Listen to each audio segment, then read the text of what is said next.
Well, good morning, everybody. Thanks for watching us. Thanks for being here. I'm Nick from Building Indiana. And just last week, just a few weeks ago, we caught word of some pretty surprising information on the way that workplace injuries impact families and households.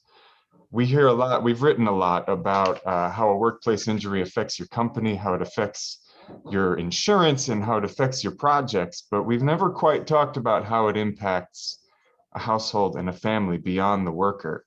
And listen to this, according to OSHA, about half of the real cost of a workplace injury or death is actually paid out of pocket by the worker or their surviving loved ones. Now that is after insurance, that is after whatever workers' comp might provide. Half the cost is paid out of pocket by the worker or their family. That's huge. That could be thousands of dollars. So to learn more about this, we reached out to some folks who know a lot more.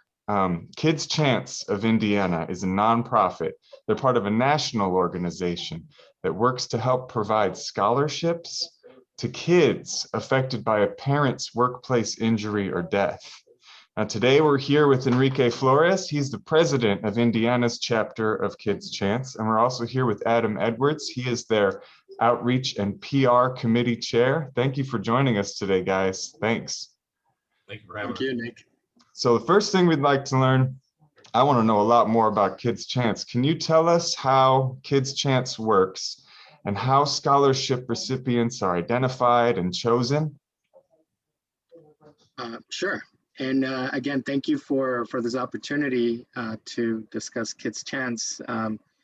The board is absolutely involved in this, and we have a great group of volunteers for this. But for Kids Chance, the main goal is to provide scholarships to the children of workers who have been catastrophically injured or who die during the course and scope of their employment. To be in this, I call it a very unfortunate club. To be in this, you have to have that, and it has to be an accepted claim, meaning that workers' compensation insurance, their employers picked it up. Unfortunately, the way that the students are identified is by them reaching out to us or by another group or organization reaching out for us. For example, high school counselor identifies a student and they send them out to us. At this point, I believe the majority of them would be through attorneys who spread the word, or through the Workers' Compensation Board, because we do have someone from the Workers' Compensation Board that is a member of our group. He's the vice president, Darren Dye, and actually sends out information when something like this comes in. Okay, all right. So from what you've observed from both of you, actually both of you have very different set of experiences just in their professional lives. Enrique, you're an attorney that works on workers' compensation cases, is that correct? Yes, I'm a plaintiff's attorney, so all I do is on behalf of injured workers. So now, Adam comes from a different circle. He's more closely associated with the workforce, correct? Correct, yeah. I deal with the safety and safety programs with employers, so yeah. Wow. You guys are really good to be good people to have in this role. You guys have got both sides of this really, but from what you've both observed through your work, what are some of the financial realities that injured workers experience, or their families if a worker's deceased? But what new realities are they presented with?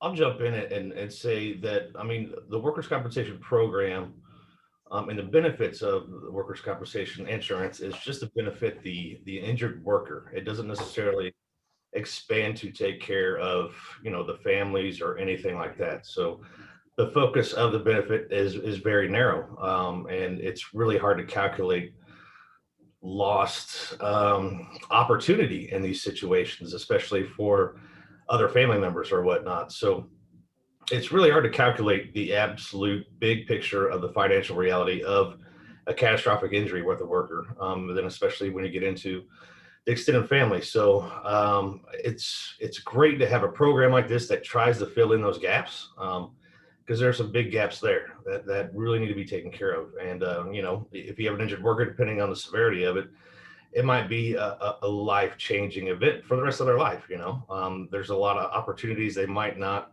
have in the future just because of some debilitating or catastrophic injury. So it's really hard to calculate it, but I'm really, really happy that we are here to try to fill that gap and get us out there to just take care of these kids who might have had a lost opportunity, just because of something that wasn't, you know, their fault at all. So yeah, it's really hard to kind of get an idea of the big picture of it. But I'm just really happy that we're here to try to fill in that need that extends to the family. Absolutely. So what kind of an impact has Kids Chance made here in Indiana? Well, I can tell you that just to give you some numbers on this, for giving the numbers on scholarship, since for any injured worker after July 1st of 2016, even let's say that even if they made $1,500 per week, if they're hurt and they're considered off work because of a debilitating injury, their maximum payment during that time is $780 per week. So as you can see, that is a big impact, especially if they're the sole breadwinner. If someone dies at work, they get 500 weeks of that. That's 390,000. That's all they get, plus any medical expenses, but those go directly to the providers or the hospital or ambulances, whatever. And funeral expenses up to $7,500. I have seen, though, some employers that continue to pay their workers their full wages, but that's the exception. It's not the rule. It's up to the employer and that. So the impact, as of now, we have every year, we have about 5 or 6 scholarship recipients. We like to post them on our Facebook page, and anyone can go visit and see their stories, and we'd be more than happy to provide those, the names and everything, Nick, for your story. But at this point, we have a goal that has not been met. I believe $36,000 for the year. And we actually increased it because in the last year or two, we had a college student that graduated with receiving some scholarships, went into a postgraduate degree, applied for the scholarship, and the board, we saw it, we're like, well, why not? There's no Awesome. rules against that. So now she's going to a postgraduate degree for that. But the impact that we're having, believe me, is small to the amount of people that need it, just because we need to get our word out.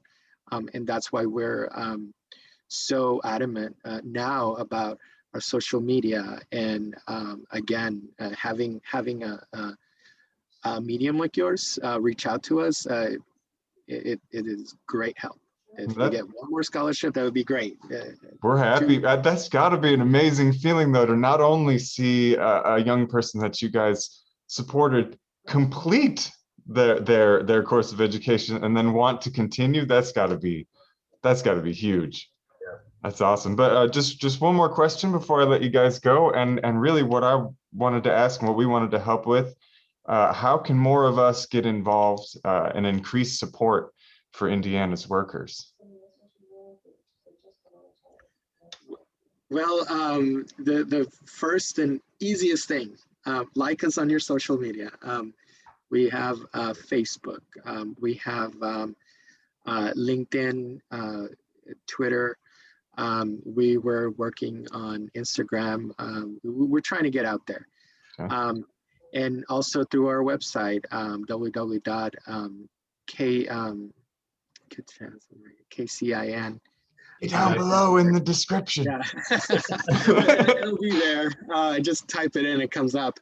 But and go to the website. It actually, another thing that we're proud of is when I came on, and I think they had this vision, is that I'm bilingual.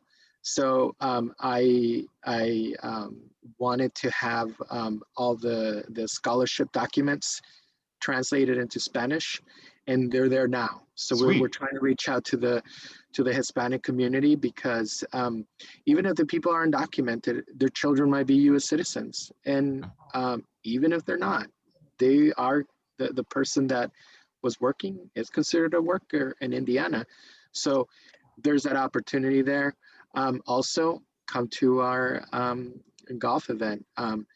I'll let Adam fill you in on the golf event and everywhere we have it. But there's sponsorship opportunities. There's opportunity to just come and golf and have fun. And we have events throughout the year. There's actually 2 golf events that are going to be supporting Kids Chance this year as well. To save time, would it be all right if I just put links to those for everyone for the 2 golf events down the bottom? Okay. That'd be great. And I would say just keep an eye out on our social media for other events we might have throughout the year. The pandemic definitely made some, created some challenges with us, especially for these type of events. But as things open up, just keep track of us and look for ways to support us. We could definitely help it. I really do appreciate it.